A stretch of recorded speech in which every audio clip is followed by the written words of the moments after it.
Air Force Lieutenant Colonel, South Carolina congressional candidate, and he also flew the last flight out of Afghanistan during that withdrawal. So, Alex, welcome. Thanks so much for coming on today.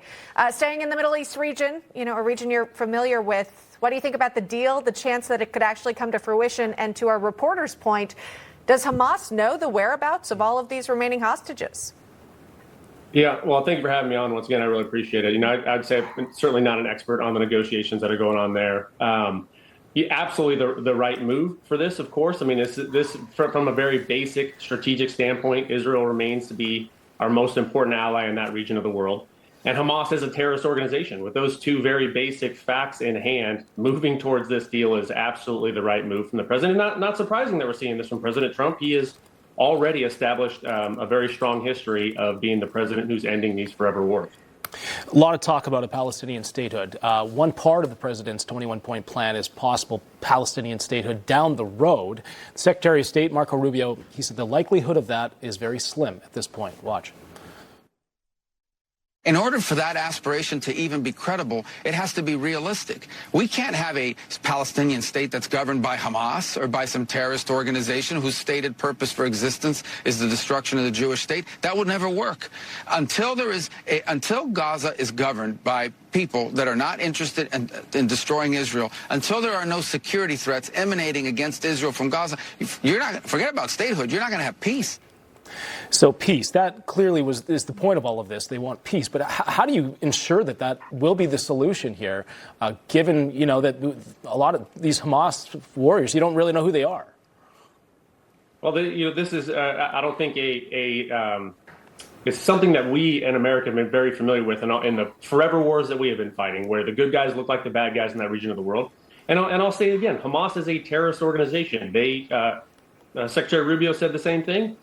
Anybody who says that they want the destruction of Israel cannot be left in a position to govern that area. And for us to expect there to be peace. I mean, I experienced this with the Taliban in Afghanistan. Anybody who screams death to America is not an organization you can negotiate peace with.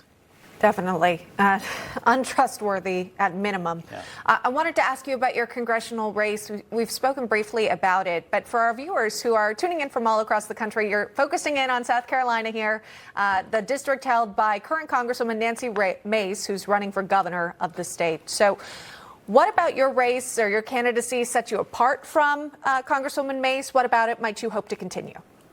Oh, I appreciate that very much. I never intended to run for Congress. This wasn't a lifelong goal at all. I spent 22 years in the Air Force, graduated the United States Air Force Academy, and as you mentioned, at the tail end of my career in August of 2021, I was the air mission commander for the final disastrous withdrawal of Afghanistan. I flew the last aircraft out.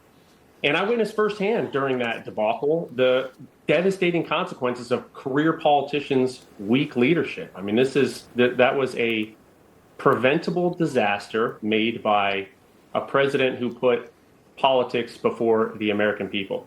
And look, I do think America's in a much better shape. I believe President Trump has accomplished more in his short time in the seat than any president already in history. But what we've been seeing over these last few months in America is that the fight's not over. And what I realized about myself, though I've been retired for 2 years, is I wasn't made to sit on the sidelines. I think it's just a different battlefield. This is a left versus right, good versus evil battle, and I need to be in this fight. All right. Well, we'll continue to follow your race here, and best of luck to you. And we'll watch, and hopefully you're able to continue on with that. Alex Pelbath, thank you so much. I appreciate you guys. Thank you guys again.